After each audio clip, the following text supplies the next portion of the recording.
Israel को अपना दिफा करने का हक है, बल्कि अपना दिफा करना इसकी जिम्मेदारी है।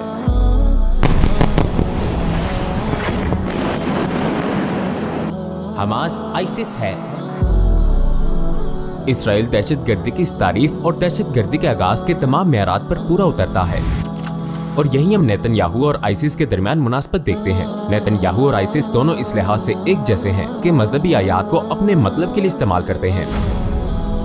इंटरनेशनल कानून के तहत इसराइल एक काबिज रियासत है। इसने फलस्तीनी इलाकों पर कब्जा किया हुआ है, और वो इंटरनेशनल कानून के तहत एक काबिज रियासत है, क्योंकि ये एक जारहाना तर्ज अमल है। इससे सेल्फ डिफेंस का हक ही नहीं है कि फलस्तीनी अमूमी तौर पर जब इसराइलियों के खिलाफ लड़ रहे हैं तो वो फ्रीडम फाइटर्स हैं, जबकि इसराइल गैर कानूनी आबादकार और काबिज है। अस्सलामुअलैकुम ब्रदर समी हमदी। टुवर्ड्स इटर्निटी में हमारी दावत कबूल करने का शुक्रिया। आपको अपने साथ देखना हमारे लिए खुशी की बात है। गजा में जारी ताज़ा तरीन तनाज़े के हवाले से दुनिया में बहुत से लोग मुसलमानों से अलग सोच रखते हैं। जाहिर है ये सब फलस्तीन को सपोर्ट नहीं करते। हमने कुछ दलाइल जमा किए हैं जो इसराइल के हामी इस्तेमाल करते हैं। मैं उन दावों के हवाले से कुछ सवालात के साथ आगाज करता हूँ। उनका कहना है इसकी शुरुआत हमास ने शहरियों के कत्ल से की थी, इसीलिए इसराइल हमला कर रहा है, बदला ले रहा है। ये सेल्फ डिफेंस है। इसराइल को अपना दिफा करने का हक है। आप इन दलाइल पर क्या कहते हैं? वालेकुम अस्सलाम व रहमतुल्लाह। मुझे दावत देने का बहुत शुक्रिया। मेरे ख्याल में इसका दो टोक जवाब ये है कि इंटरनेशनल कानून के तहत इसराइल एक काबिज रियासत है। इसने फलस्तीनी इलाकों पर कब्जा किया हुआ है, और वो इंटरनेशनल कानून के तहत एक काबिज रियासत है, क्योंकि ये एक जारहाना तर्ज अमल है। इसे सेल्फ डिफेंस का हक ही नहीं है। दूसरी बात जो बहुत अहम है, आपको याद होगा कि 7 अक्टूबर के वाकयात से एक हफ्ता पहले नेतन्याहू यूनाइटेड नेशंस में मिडिल ईस्ट से मुतालिक अपने वीएन का एक नक्शा लिए खड़ा था, और इस नक्शे में उसने फलस्तीन को बिल्कुल मिटा दिया था, और वहीं पर वो सऊदी अरब के साथ ताल्लुकात मामूल पर लाने के इम्कान की बात कर रहा था, जो सर्द जंग खत्म होने के बाद सबसे बड़ी डील है। इसके अलावा यूएन में इसराइली सफीर ने कैन टीवी, एक इसराइली टेलीविजन को 7 अक्टूबर के वाकयात शुरू होने से एक हफ्ते पहले बताया कि सऊदी अरब के साथ ताल्लुकात मामूल पर लाने का मतलब फलस्तीनियों से अरबों की मुकम्मल तौर पर दस्तबरदारी है। नेतन्याहू के नुक्ता नजर और यूएन में इसराइली सफीर के नुक्ता नजर से पता चलता है कि उनके ख्याल में फलस्तीन कौज अपनी मौत आप मर रहा है, और बस चंद दिनों की बात है कि वो फलस्तीनियों और फलस्तीनी रियासत को मुकम्मल तौर पर खत्म कर देंगे और अपनी ग्रेटर इसराइल की रियासत कायम करेंगे, जिसका इजहार नेतन्याहू आए दिन करता है। तो बात दरअसल ये है कि नेतन्याहू पहले ही फलस्तीनियों से जंग करने और उन्हें सफ़े हस्ती से मिटाने का इरादा जाहिर कर चुका था, इसलिए ये वाकयात 7 अक्टूबर को शुरू नहीं हुए। लिहाजा असल में 7 अक्टूबर का वाकया सेल्फ डिफेंस है। वो सेल्फ डिफेंस नहीं है जो 7 अक्टूबर के बाद इसराइल का रहा है, और मेरे ख्याल में ये वाज़े करना जरूरी है। खसूसन इसराइल में ये कहा जा रहा है कि ये गजा के अल्हाक और मजीद इलाके हथियाने का सुनहरी मौका है, और सिर्फ यही नहीं कि वो गजा में मजीद इलाके हथियाना चाह रहे हैं, बल्कि वेस्ट बैंक में भी, जहां हमास नहीं है, जहां 7 अक्टूबर को हमला करने वाला कोई फलस्तीनी ग्रुप नहीं है, इसराइल अब वेस्ट बैंक में वो इलाके हथियाने की कोशिश कर रहा है। हम जिनीन के पनागुज़ीन कैंप में पेशरफ्त देख रहे हैं, जिससे पता चलता है कि इसराइली हमेशा से फलस्तीनियों को खत्म करने का इरादा रखते थे, और दर हकीकत इसराइली नहीं बल्कि फलस्तीनी अपने सेल्फ डिफेंस का हक इस्तेमाल कर रहे हैं। उनका ये भी कहना है हमास नई आईसिस है। आप इस दावे पर क्या कहते हैं? या ये वाकई एक लिबरेशन ग्रुप है, मुजाहिदीन है जो अपनी सरजमीन और कौम के तहफ़्फ़ुज़ के लिए जंग लड़ रहे हैं? मेरे ख्याल में सबसे पहले तो दहशतगर्दी की तारीफ ये है कि शहरी आबादी के खिलाफ तशद्दुद का गैर कानूनी इस्तेमाल करना, जिसका मकसद अपने लिए साजगार निज़ाम की तब्दीली या सियासी तब्दीली लाना हो। अगर आप हमास की कार्रवाइयाँ देखें तो ये मुकम्मल तौर पर इस तारीफ पर पूरा नहीं उतरती, लेकिन अगर आप इसराइल की सरगर्मियाँ देखें, तशद्दुद का गैर कानूनी इस्तेमाल और इंटरनेशनल कानून, तो इससे सेल्फ डिफेंस का कोई हक नहीं है। गैर कानूनी तशद्दुद किसके खिलाफ? शहरी आबादी के खिलाफ, बच्चों, बूढ़ों और औरतों, और उन लोगों के खिलाफ जिनका हमास से कोई ताल्लुक नहीं। वो बमबारी करके उन्हें कत्ल कर रहे हैं। लिहाजा शहरी आबादी के खिलाफ तशद्दुद का गैर कानूनी इस्तेमाल किस मकसद के लिए? नेतन्याहू ने कहा है कि मकसद हमास का खात्मा और उनकी जगह ऐसा ग्रुप लाना है जो इसराइल के लिए ज्यादा फेवरेबल हो। लिहाजा सियासी तब्दीली के लिए तीसरी शर्त है फेवरेबल। जब आप दहशतगर्दी की ये तारीफ देखें जिसे पूरी दुनिया तस्लीम करती है, तो इसराइल दहशतगर्दी की इस तारीफ और दहशतगर्दी के आगाज के तमाम मेयारात पर पूरा उतरता है। जबकि अगर आप हमास को देखें, अगरचे इसमें इख्तलाफ है और यहाँ मैं हमास पर ज्यादा फोकस नहीं कर रहा, क्योंकि 9 दूसरे फलस्तीनी ग्रुप्स भी हैं जो इस वाक़े में शामिल थे। लेकिन हमास, जो अवामी राय में भी तस्लीम शुदा है, हुकूमतों को छोड़ दें, अवामी राय में हमास या अमूमी तौर पर फलस्तीनी, क्योंकि जब आप इस पर गौर करें तो फलस्तीनी कॉज का दिफा करने वाले, मसलन यूके में फलस्तीनी सफीर हुसाम जोमलोट मुख्तलिफ मीडिया पर आए, हमास से नहीं है, वो फलस्तीनी अथॉरिटी से ताल्लुक रखते हैं।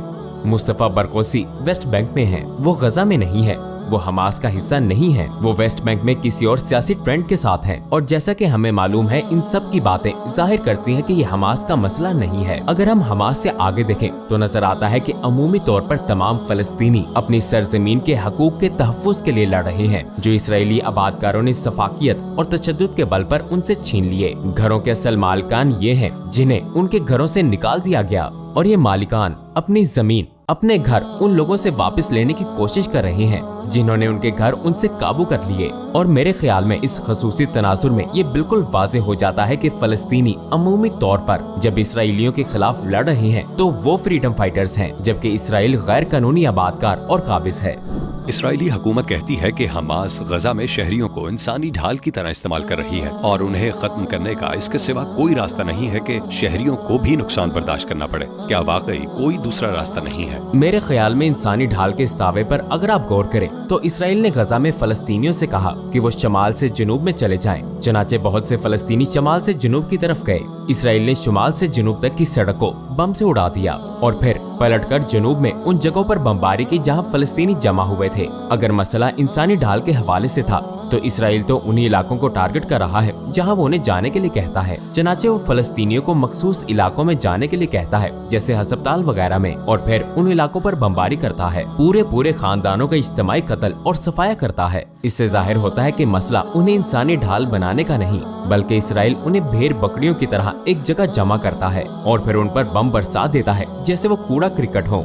काबिल गौर दूसरा नुक्ता ये है कि फलस्तीनी आखिर कहाँ जाएंगे।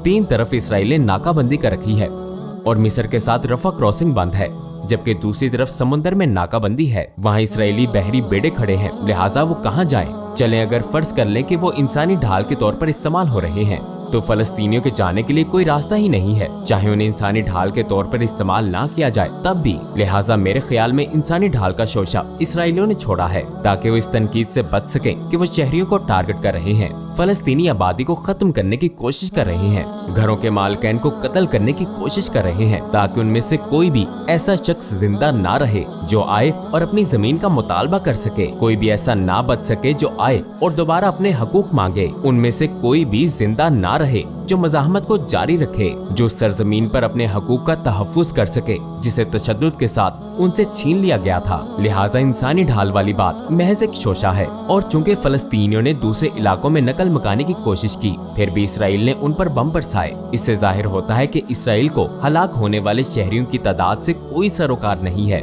बल्कि वो तो ज्यादा से ज्यादा फलस्तीनियों को कत्ल करना चाहता है और उन्हें इंसानी ढाल बनाए जाने का जवाब पेश कर रहा है ताकि गजा में कारपेट बमबारी, कत्लेआम, नस्ल कशी और मुसलमानों के सफाई का जवाब मिल सके।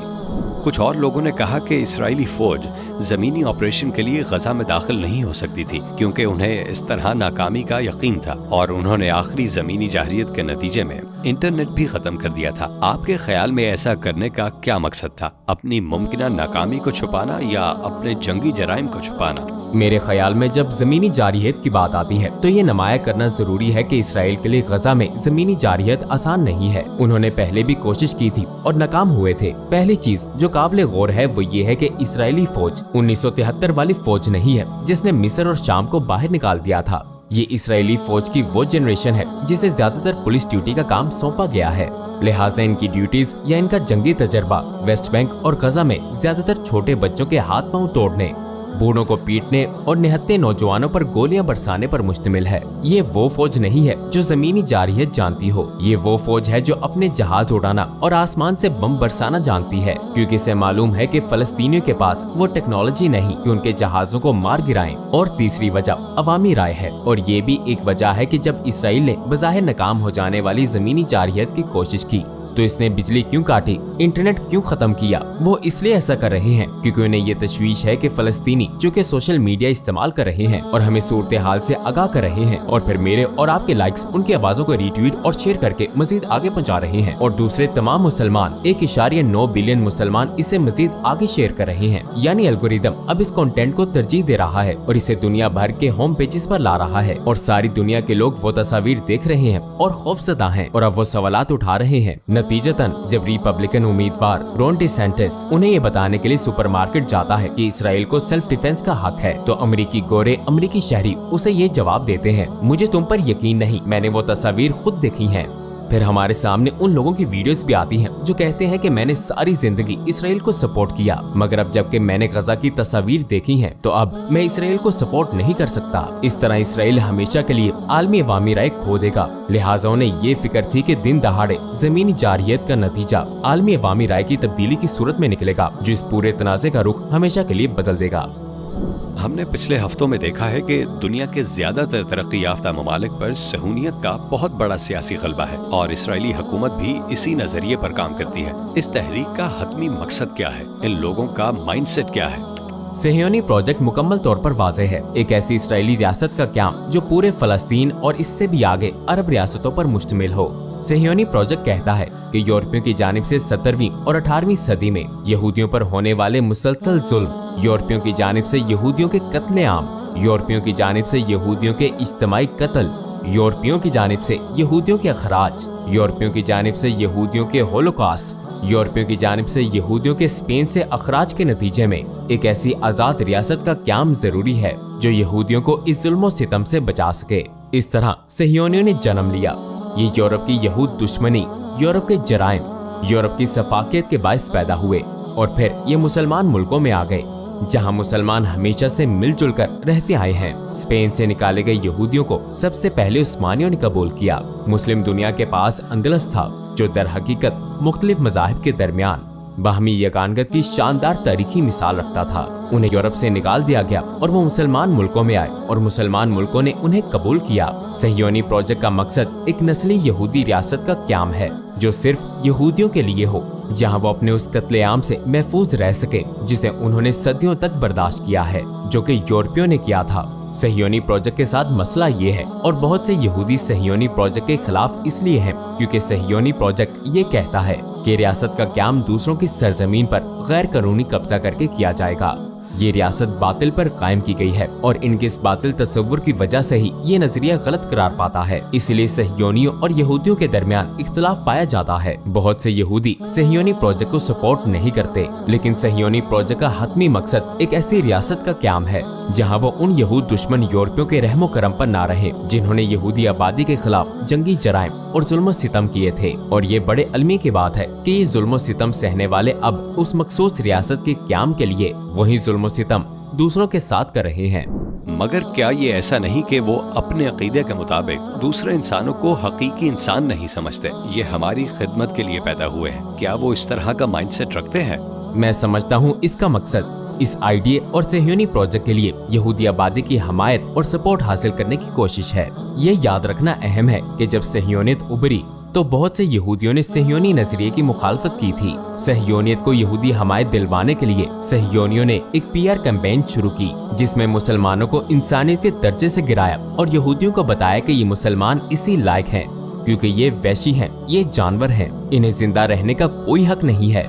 मसलन हमने देखा कि इजरायली इंटेलिजेंस के साबका सरबराह ने इस रिकॉर्डिंग से तकरीबन एक हफ्ते पहले इजहार मायूसी करते हुए स्काई न्यूज को क्या कहा था। उसने कहा, मुझे समझ नहीं आती कि आलमी अवामी राय क्यों इन जानवरों और इन वैश्यों के साथ हमदर्दी कर रही है, क्योंकि समाजी तौर पर ये यकीन उसमें इतना रच बस गया था कि ये जानवर और वैशी हैं। चनाचे यही एक तरीका है जिसके जरिए आप आम यहूदी शख्स की फितरत को बदल सकते हैं और उन्हें दूसरों का कत्लेआम कबूल करने पर आमादा कर सकते हैं। मेरे ख्याल में ये ख्याल या नजरिया के फलस्तीनी कमतर हैं। सहयोनियों की जानिब से न सिर्फ पूरी दुनिया बल्कि खुद यहूदियों को कायल करने के लिए फैलाया गया ताकि वो सहयोनी प्रोजेक्ट की हमायत करें, क्योंकि बहुत से यहूदियों ने इब्तदा में सहयोनियत के तस्वुर की मुखालफत की थी।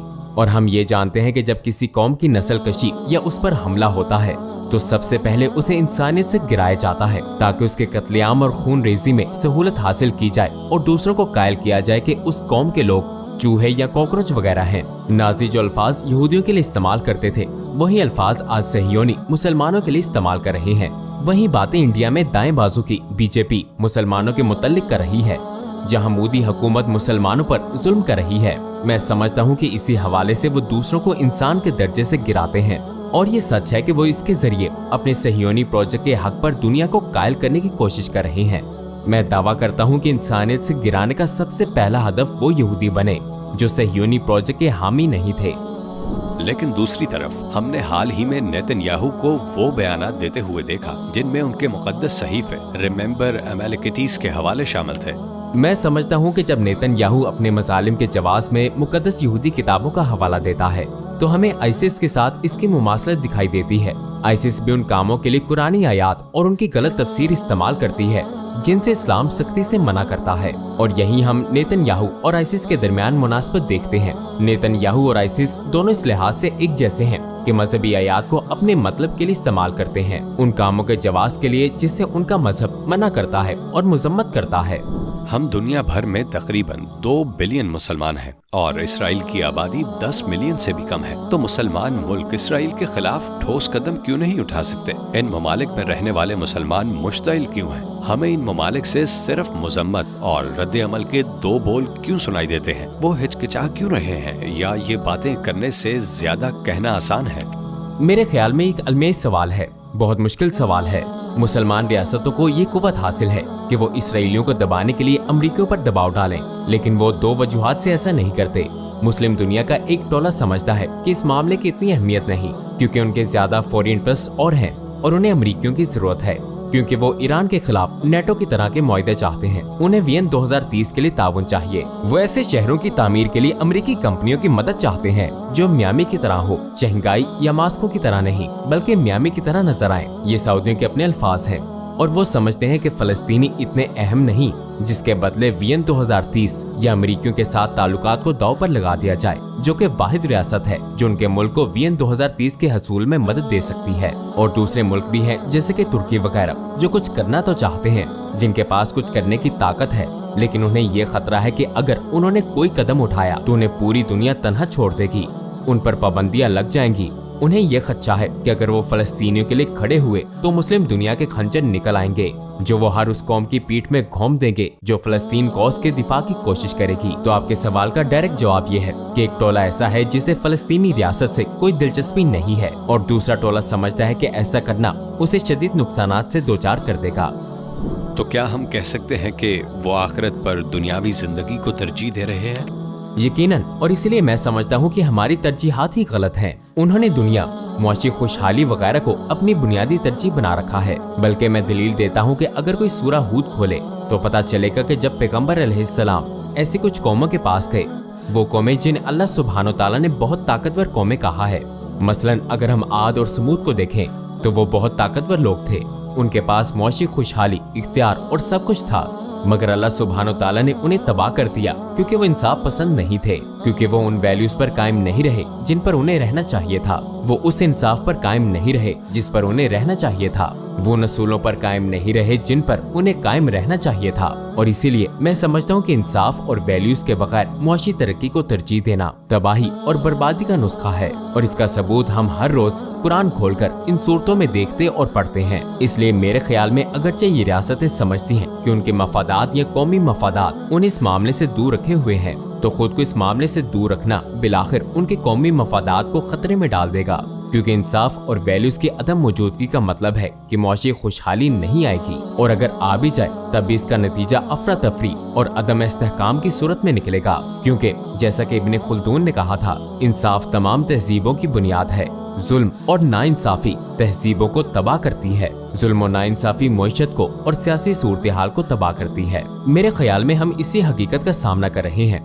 बतौर मुसलमान बदकिस्मती से हम कमजोरी के एहसास के साथ घर में बैठे ये वाकयात देख रहे हैं। आप एक ऐसे मुसलमान को क्या कहेंगे जो पूछता है कि मैं सोशल मीडिया पोस्ट शेयर करने के अलावा अपने तौर पर क्या कर सकता हूँ? मेरे ख्याल में पहली चीज सवाल का ये तासुर है, जैसे सोशल मीडिया पोस्ट कोई बड़ा असर नहीं डाल रही।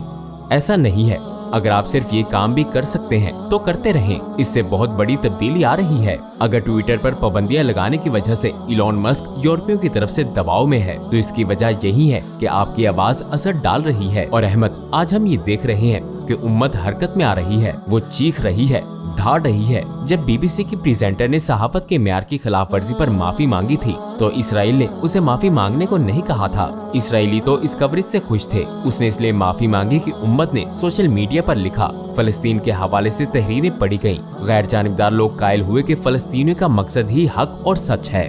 और बीबीसी को सोशल मीडिया से इतनी शिकायतें और इतना दबाव मिला कि उन्हें माफी मांगनी पड़ी। CNN ने माफी मांगी, स्काई न्यूज ने माफी मांगी, MP को मस्जिदों का विजिट करना पड़ा ताकि अवाम का गुस्सा ठंडा कर सकें। ये सब एक आम मुसलमान की वजह से हुआ जो सोशल मीडिया पर धाड़ रहा था। जब इसराइल सोशल मीडिया के सरबराहों से मिलकर उन अकाउंट्स शैडो बैन करने, #फलस्तीन तक रसाई को महदूद करने का कहता है तो इसकी वजह ये नहीं कि उसे हुकूमतों की जानिब से इसकी अशात पर तशवीश है, बल्कि वो एक आम मुसलमान की पोस्ट से फिक्रमंद होता है। हो सकता है आप इसे मामूली काम समझे, मगर इंदल्लाहुल अज़ीम, अल्लाह की नजर में ये बड़ा काम है। ये काम तब्दीली ला रहा है। इसकी अहमियत को कम मत समझे। इस सवाल का जवाब इस वजह से दो टोक नहीं है क्योंकि इसका इन्हिसार आपकी सलाहियतों पर है। मेरा हैकाथॉन में खताब था जहां बहुत से मुसलमानों को देखा जो ऐसी ऐप्स बनाने की कोशिश कर रहे थे जिसे आम मुसलमान डाउनलोड करें, जिसके जरिए वो किसी भी प्रोडक्ट का बारकोड स्कैन करे और जान सके कि इसका ताल्लुक इसराइल से है या नहीं, ताकि उन्हें उन प्रोडक्ट्स का बाइकआउट करने में आसानी हो। और दीगर लोग भी हैं जो ऐसी एप्स बना रहे हैं जो एहतजाज मुनक्कद होने के मकामात की लिस्ट दिखाएगी ताकि लोग आसानी से निशानदही कर सकें कि कौन से एहतजाज उनके इलाके से करीब है और वो इस एहतजाज में हिस्सा लेकर आगाही फैलाने का जरिया बने। ये सब टेक्नोलॉजी के माहिर हैं जो अपनी टेक सलाहियतों को, अपनी टेक महारतों को इस्तेमाल कर रहे हैं ताकि इस कॉज में अपना किरदार अदा कर सके। मैं टेक्नोलॉजी में माहिर नहीं हूँ, ये मेरी ताकत नहीं है, ये उन लोगों की ताकत है और वो लोग इसे काम में ला रहे हैं। मेरी ताकत हो सकता है कैमरे के सामने आकर बात करना हो, मैं इस ताकत को इस्तेमाल कर रहा हूँ। आपकी ताकत मसलन आपके काम की जगह में इस्तेमाल हो सकती है। मुझे याद है कि मुझे एक बहन का मैसेज मिला जिसने बताया कि वो खुद को बेबस महसूस कर रही थी और फिर उसने कुछ वीडियोस देखी जिसमें लोगों को मजीद कोशिश करने की तरगीब दी गई थी। वो अपनी वर्क प्लेस में गई और अब वो लोग उसे हमास बामुकाबला इसराइल नहीं कहते बल्कि फलस्तीन बामुकाबला इसराइल की बात करते हैं और वो इस तनाज़े के बारे में मजीद जानने के लिए सेशंस मुनक्किद कर रहे हैं। वो अपनी आंखें खोलने की कोशिश कर रहे हैं। वो बहन दावा दे रही है, वो उनकी आंखें खोल रही है और इस मामले पर इसराइल की मोनोपोली खत्म कर रही है। लिहाजा इस सवाल का जवाब या मुख्तसर जवाब ये है कि आप अपने माहौल से, अपनी ताकत से आगाह हैं, आप मुआशरे में अपने मकाम से वाकिफ हैं, आप अपनी सलाहियतों को जानते हैं, उन सलाहियतों को इस्तेमाल करें और अपने अमल को कम मत जाने। जिस काम को आप मामूली समझते हैं वो अल्लाह सुब्हानो ताला की नजर में बहुत बड़ा हो सकता है। याद है जब अबू सुफियान कैसरे रोम हरकुल के सामने था, हरकुल ने अबू सुफियान से पूछा, पैगंबर मोहम्मद सल्लल्लाहु अलैहि वसल्लम पर ईमान लाने वाले लोग कौन हैं? जवाब सुनकर हरकुल ने कहा था, ये मुआशरे के निचले दर्जे के लोग हैं। इनमें बिलाल इब्ने रब्बा रज़ियल्लाहु अन्हु हैं जो पहले गुलाम थे, अब्दुल्ला इब्ने मसूद रज़ियल्लाहु अन्हु हैं जो चरवाहे थे। ये ऐसे लोग थे जिन्हें आज भी मुआशरे का निचला तबका समझा जाता है, मगर उन्हीं लोगों ने इस्लाम का पैगाम इतने मौसर अंदाज में पहुंचाया। ये इस्लाम के लिए रीढ़ की हड्डी थे, ये उस पूरे कौस के मरकजी किरदार थे जिसे पैगंबर मोहम्मद सल्लल्लाहु अलैहि वसल्लम पहुंचाने आए थे। ये मुबश्शिरीन बिल जन्नह थे, ये वो लोग थे जिन्हें अल्लाह ने जन्नत की खुशखबरी दी थी। अपनी कुव्वतों को कम मत जाने, अपने मकाम को देखकर ये ना सोचें कि मैं मुआशरे का निचला तबका हूँ या मेरे पास कोई ताकत नहीं, मैं कुछ नहीं कर सकता। हर शख्स कुछ न कुछ कर सकता है। जो शख्स खुद को जानता है, अपनी ताकतों को जानता है, हर शख्स तब्दीली का जरिया बनता है, क्योंकि हो सकता है कि आपको कोशिश करता देखकर कोई ऐसा शख्स मुतासिर हो जाए जो आपसे ज्यादा ताकत रखता हो और वो भी अपना किरदार अदा करने लगे। इसलिए नहीं कि वो फौरन गफलत से जागा और इसका फैसला किया, बल्कि आप अपनी कमतर ताकत और हैसियत के बावजूद कोशिश करके उसकी बेदारी का जरिया बने। उसे खुद पर शर्मिंदगी महसूस हुई और कहा कि अगर मैं अपना किरदार अदा कर सकता या सकती हूँ तो मुझे भी अपना किरदार अदा करना चाहिए। हम एक उम्मत हैं। जब दायां हाथ ऊपर जाता है तो हर कोई दायां हाथ देख लेता है, उसके साथ बायां हाथ उठता है, फिर सर उसके साथ हरकत में आता है और फिर पूरा जिस्म हरकत में आ जाता है। जब हम सोशल मीडिया पर एक दूसरे को देखते हैं और हर शख्स जो कोशिशें कर रहा है, लोग अतियात जमा करने के लिए घर में चीजें पकाकर बेच रहे हैं, लोग एहतजाज के लिए निकल रहे हैं, लोग सोशल मीडिया पर बात कर रहे हैं, लोग ऐप्स बना रहे हैं, लोग ये सारे काम कर रहे हैं। जब मैं सोशल मीडिया पर ये सब देखता हूँ तो जज्बात से मेरे रोंगटे खड़े हो जाते हैं, क्योंकि मैं समझता हूँ कि मलेशिया से यूएस तक पूरी उम्मत मुतहरिक हो चुकी है। मुझे भी हरकत में आना और कुछ करना होगा। हम इसी तरह एक दूसरे की हौसला अफजाई करते हैं, एक दूसरे का जज्बा बढ़ाते हैं उस अमल के लिए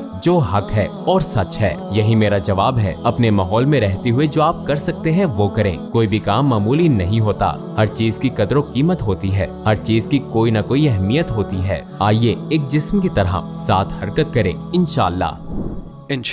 आखिरी सवालात। क्या आप समझते हैं कि इस्लाम की तरफ दुनिया की दिलचस्पी और रग़बत बढ़ाने के लिहाज से हालिया वाक़यात 9/11 जैसा असर रख सकते हैं? हम सोशल मीडिया पर देखते हैं कि जिन लोगों का इस्लाम से पहले कोई ताल्लुक नहीं था, उन्होंने हमारे मजहब पर रिसर्च शुरू कर दी है और एक ऐसे वक्त में कुरान की ऑर्डर कर रहे हैं जब इसराइल और मगरबी ममालिक ख़ुसूसन स्वीडन इस्लाम और कुरान को बदनाम करने की कोशिश कर रहे हैं। क्या इसके उलट नताइज निकलेंगे? क्या इस्लाम के अच्छे दिन करीब हैं?